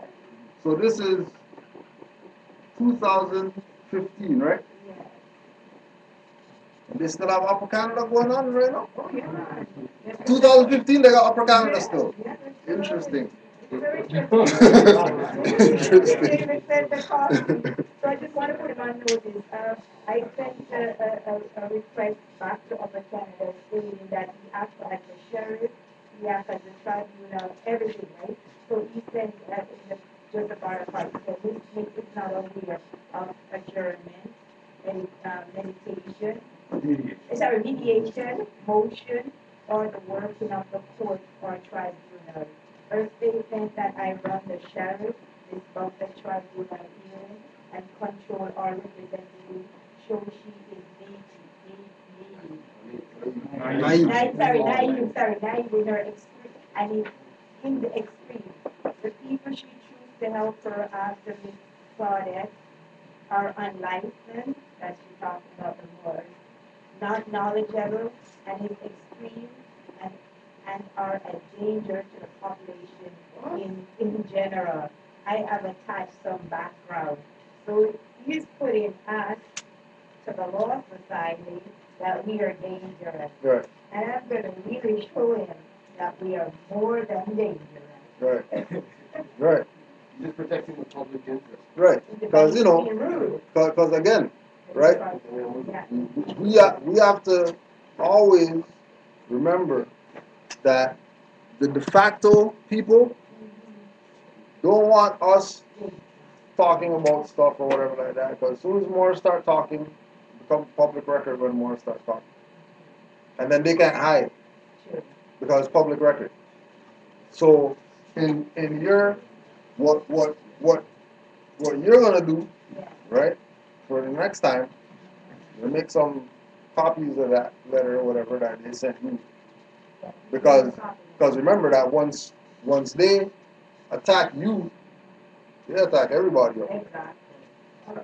Right? And then being that, you know, you're the only female in here, you know, being that you're the queen of the hive, you know, we have a right as the worker bees, the African killer bees, Yeah. right, to defend the queen. right? So when you make the copies, you're gonna let everybody know about it, and then ones who feel like addressing danger to public or whatever, we'll write them personal stuff as a representative. Because remember, we're all in this. Yes. We're not just attacking you. You know what I mean? It's attack on the prophet. It's attack on this flag right here. Yes. It's attack on our nationality. Yes. Attack on our birthrights. Yes. Right? And we have to take the position of recognizing that every single attack has to be defended. Yeah. Every claim has to be addressed. Every claim has to be addressed. Especially when they're talking from the perspective of they have some type of authority. When they know that they don't have any authority. Because they can't tell me 2015 that they're singing national anthem over Canada and all that stuff, but then talking about Upper Canada. When I know that, when these guys go to the ball game or whatever, they stand, take their hat off and do their, stand up for anthem and stuff like that. Right?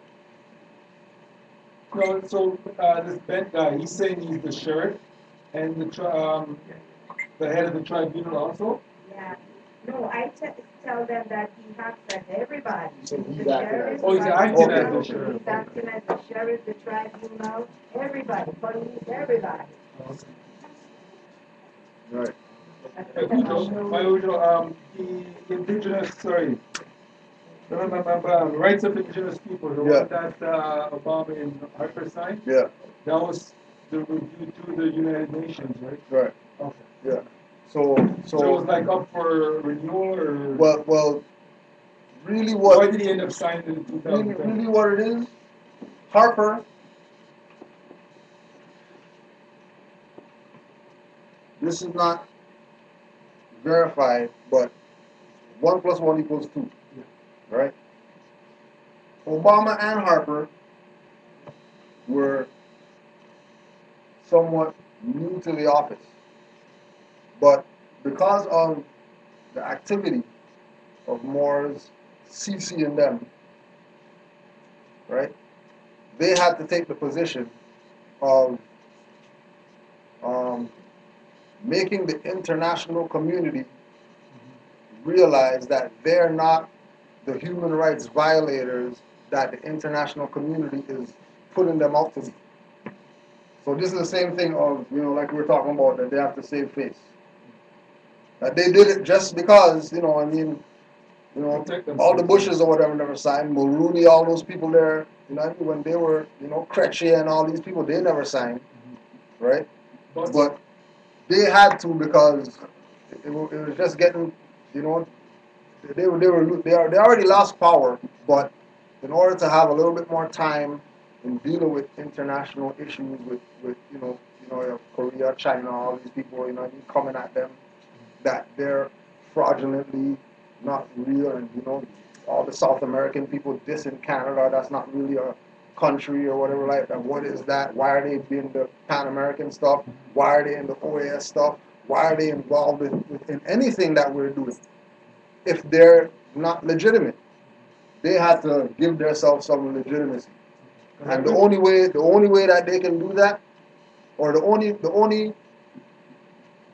thing that they never touched was the UN Declaration, as far as the rights part is concerned. So they signed those to kind of give themselves a little bit of credibility in the international community because they were losing so much. But for the unawakened Moor people that don't know, though, right away when they hear indigenous, a lot of them are thinking this was signed for the people on the reserve. Right, exactly, right. And the people on the reserves don't even use UN whatever. Yeah. Because they use their Indian Act stuff. Because I was talking to one of my own Melanesian brother, and all that's to do with, no, it's not, that's us. Right. It's about, Going back to the Ben thing, the letter, even though he wrote that letter to his sister, could we possibly fight it? Because it's freedom of speech, Constitution on the First Amendment is actually like. Yeah, he has that right to freedom of speech, but his position is de facto. So, huh? Right. It comes into all right, sis, please. Right. It comes into them. Um, yeah, basically defaming the good word that she was presenting to them. Right. You know what I mean? Because really and truly, if if if it was about freedom of speech, it wouldn't be talking about it dangerous, whatever like that, and you need to let law society know that these guys are dangerous to the public and all this type of stuff. All that stuff would be in there. Just be just like anybody else sending letter. Sorry, we got your letter or whatever like that. But unfortunately, you owe the 20 million. You know what I mean? Red letters across the thing, overdue or whatever like that. Pay now, or we're gonna take you to court or whatever, and that's it. When they start going into, kicking the seeds and stuff like that, you guys aren't playing fair. You know what I mean? You guys aren't fair. You guys are cheating. You know what I mean? You guys are cheating. Yeah, slander. You know what I mean? So our position is, we're not gonna go at them like, sue and all that stuff. Just all the more, right? You know what I mean? Put the seal on it, sign in blue ink or whatever like that, and we send them 50 letters. And then we take all those letters and then we, do like class, testimony, everybody read their letter about what we said about them and their fraud. And let's see them reply to all those letters now. Just like how they replied to her, now they got to reply to everybody's letter now. And let's see if they do that, which, we know they ain't going to reply nothing because if they do that, now they're acknowledging. They're acknowledging like what's up, right? Any more questions or comments?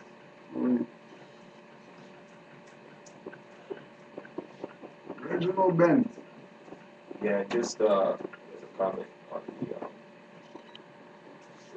camera operator, you said that after if that's been sent after the disclosure or with the disclosure, then that means it's disclosed. That means it's not closed. That means it's open. That means it's open to the public. So anything that they say, that's anything that you get, anybody gets, that's fraud or de facto, that all the Moors know, and then everybody know in general. This is what's going on. This is what this person claims such and such is saying about myself, my indigenous self, my indigenous, brethren and sisters. It's the fact that it's fraud. And then so just you're on notice now. You even regular citizen out in the street, you're on notice. Your friends, family, whatever, you're all on notice. That just put everybody on notice because it's disclosure. They're saying that, oh yeah, we want people to know this. Okay, all right, I'm going to tell people that. And then people use their discretion on dealing with it. So if somebody reads that and they're like, yo, Reginald that whatever trying to whatever, and they're in California or something like that, they could write them. Yep. Like a giant, yeah, we need to say petition. You know what I mean? In also in context of class action. It's not really a suit, but it's addressing, or let's say a class action writ of error, where he is getting corrected by there's Moors in the Netherlands. Moor in the Netherlands gets that, and he's like, Reginald Bent, whatever you trying to. I need to reply to this because I'm not no danger to nobody. Like I got direct connections with, mayor of whoever. I was just there. They gave me a key to the city or whatever. I'm Moorish American. They're not looking at me as dangerous. You know what I mean? And once they start getting slapped up like that, make them look like an idiot. Make them look stupid. In their de facto position too, mind you. Not just that they're looking stupid, but if they're also looking like that in their de facto position. At work, that's your job. And you're messing up. You know what I mean? Like you have a job and you're pretending like you got some authority to talk to people how you want or whatever like that. You know what I mean? when sis is right that, you know, the fact that he's sending the letter, he's playing some type of officer or whatever like that. You know what I mean? Hmm? Yeah, I think she's gonna make some copies and bring it out, or I'm sure Amari got one back there probably. Maybe one. Okay. Yeah. Um,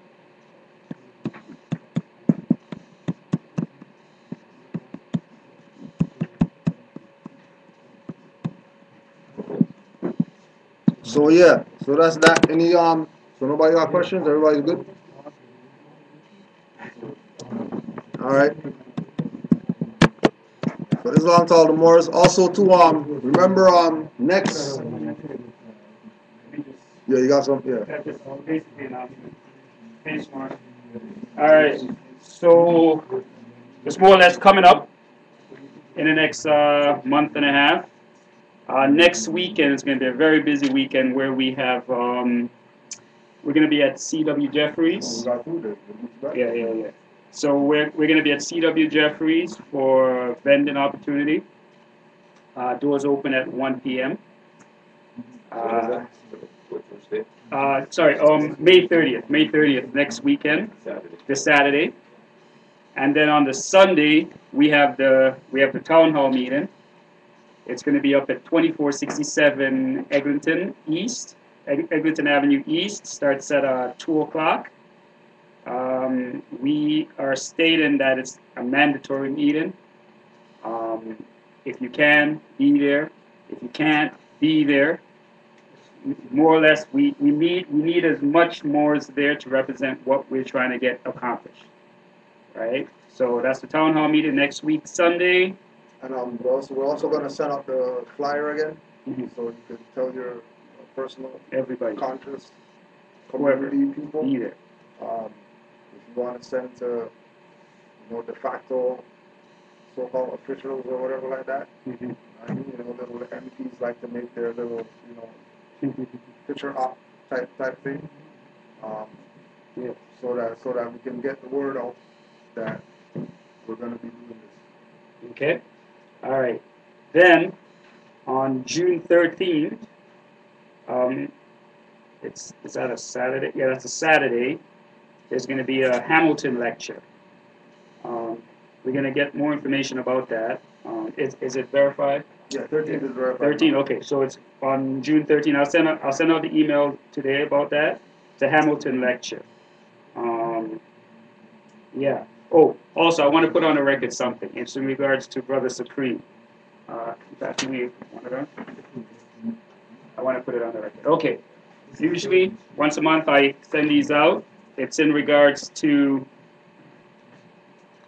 name change, and it's in regards to your appellation and how to study, what information you're going to need to study with, and whatnot.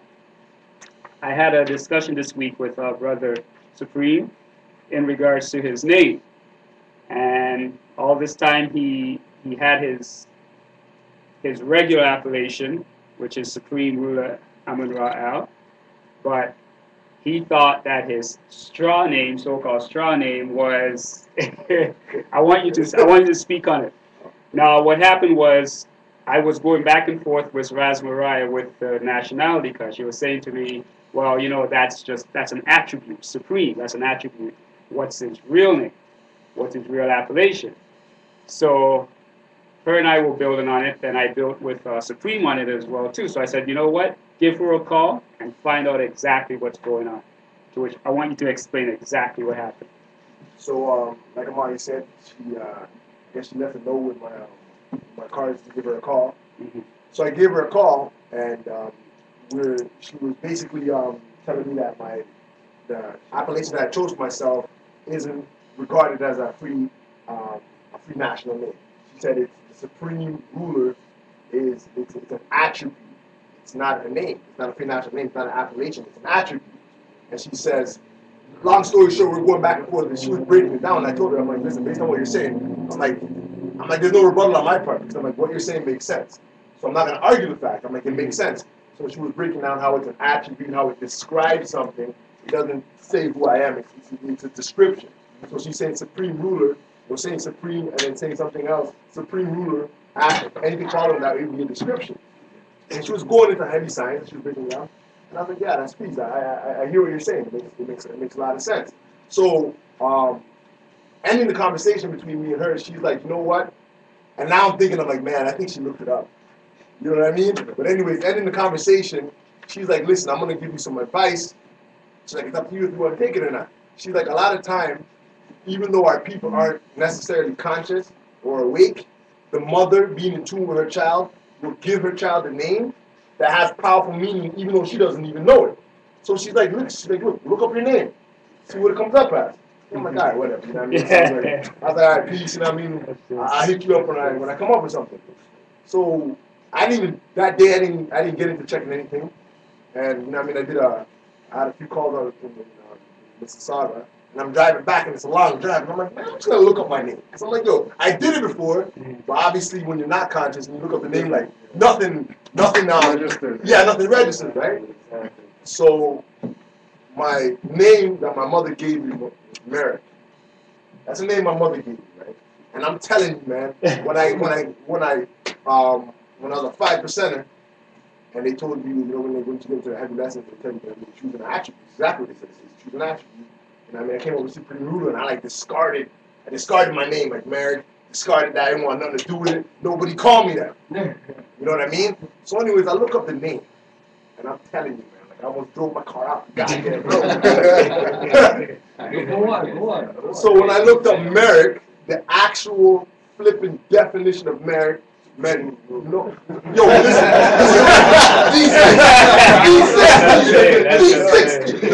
There's two definitions. There's two definitions of Merrick. The first definition, and I have screenshot and everything, it says a dark-skinned Moor. On my life. It said so the first part of the definition was a dark skin, like a dark skinned individual, and then the second part of the definition was a Moor. M-O-O-R. This is from them Europeans. And then they broke it down between English and Welsh. And then the second definition, so that was the English definition, basically saying Merrick means a Moor, and they said it's a different variation of Maurice, right? And then the second definition, which was Welsh, it came back as a powerful ruler. I was like,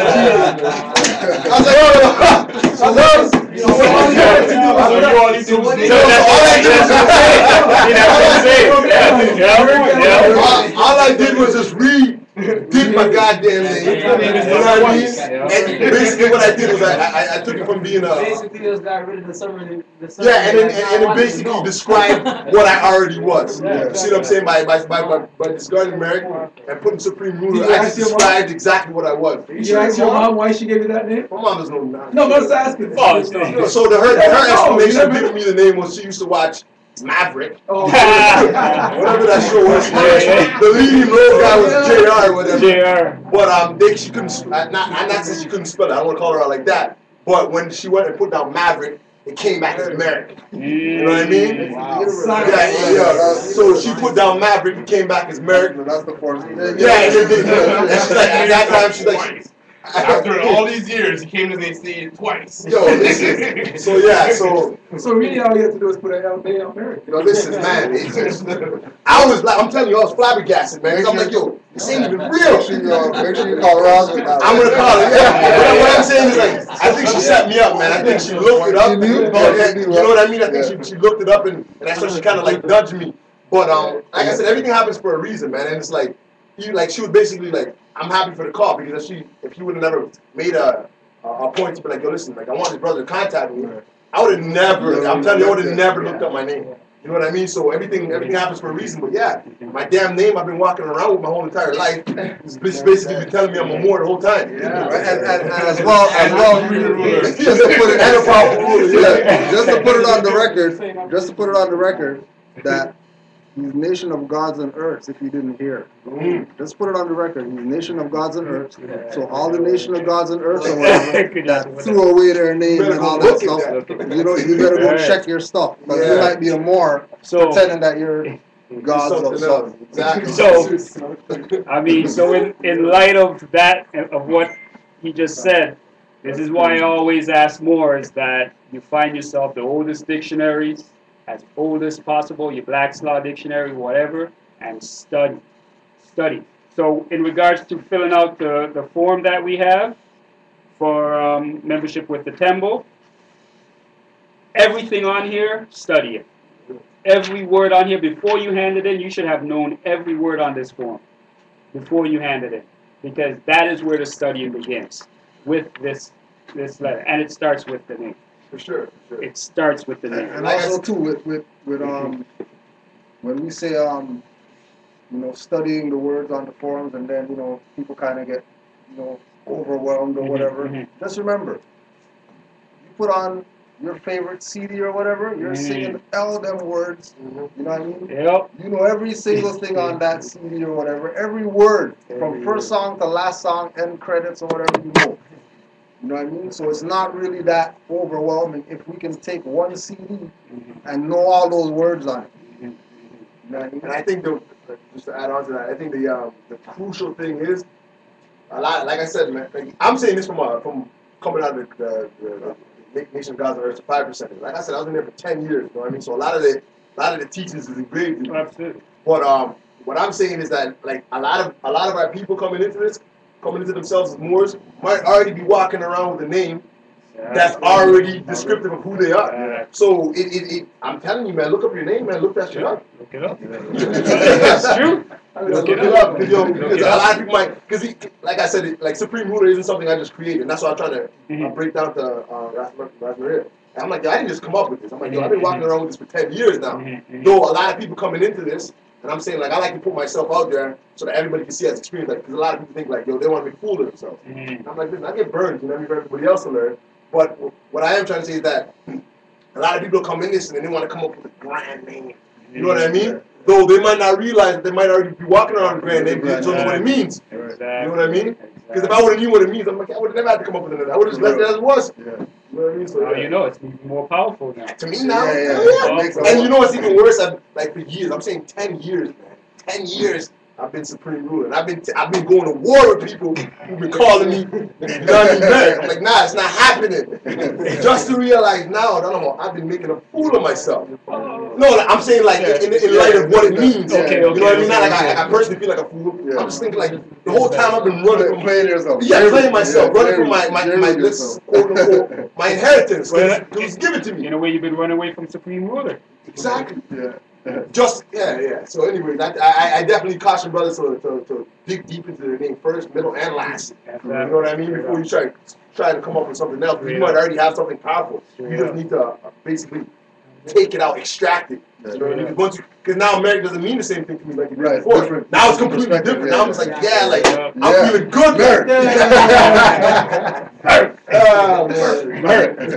All right, and that's it. Well, actually, just more or less, it's coming up to the end of the month. So if you have any donations or dues to hand in, just give it to me. Whether you want to email or transfer to me, just email me first. Get the proper way of how to do it, and we get it out there. Also, in regards to any questions with the books and whatnot, I created a small sign up there, but if you could see it, you could. Just in terms of the donation prices on the books and the DVDs and the T-shirts, $5 for the small books, $3 for $20 or $10 each for the DVDs, and for the T-shirts is 20 notes. So just get it to me whichever way you can. As I said, by email transfer or drop it off to me. We could meet somewhere, whatever. Just almost at the end of the month, we need the funds to keep this place going for everybody out there at large. Peace. Love. Anybody else got any updates or anything? Just one thing, I know me and Mario were building on it earlier. The studying part of this, what I came to discover this week when Kujo was talking about the shirt, we're always told to study. It's not only sitting at the computer, sitting over a book. I found out this week that a lot of the study is going to be involved going to some of these de facto offices and doing things and getting outside and just doing things and applying some of the stuff that we talk about. So that was a big lesson for me this week. So I just thought I would share and pass that on. It's not always about us reading a book. And just even going into the court system and see them running people in and out and So, looking at it yeah, from a like different perspective and all that too. To add on to that, you always notice like a lot of these courts have revolving doors. That's just always spinning. The doors are revolving. Like the doors you go through are revolving. That door is always spinning. That lets you know that they want your ass back up in there. In and out. Listen, if they could get to the point where you could just walk in, hand the paper, hand you back a paper, get out. Yeah, they do it. But think about it, man. A lot of these big courts, man, those doors are like, I know for sure in Hamilton, the courthouse, it's a two revolving doors. One going in and one coming out. The door slowing down in Brampton. Oh, yeah? Your guys are like, oh. What kind of day is this? I'm getting done. All right, boys, let's just close out. Islam to all the Moors online. Oh yeah, and don't forget August 8th, I'm gonna be lecturing in Cincinnati. Got picked up for out there. So just get on the Facebook, Cujo Adwell. You'll see the flyer. Islam to all the Moors, 5 on the left, 2 on the right. Allah, the Father of the universe. Allah, the Father of the universe. Father of love. Father of love. Truth. Peace. Freedom. And justice. Allah is my protector. Allah is my protector. My guide. And my salvation. By night. And by day. To his holy prophet. Noble Jew Ali. Islam. Ashe. Rome fell. Rome fell. Trying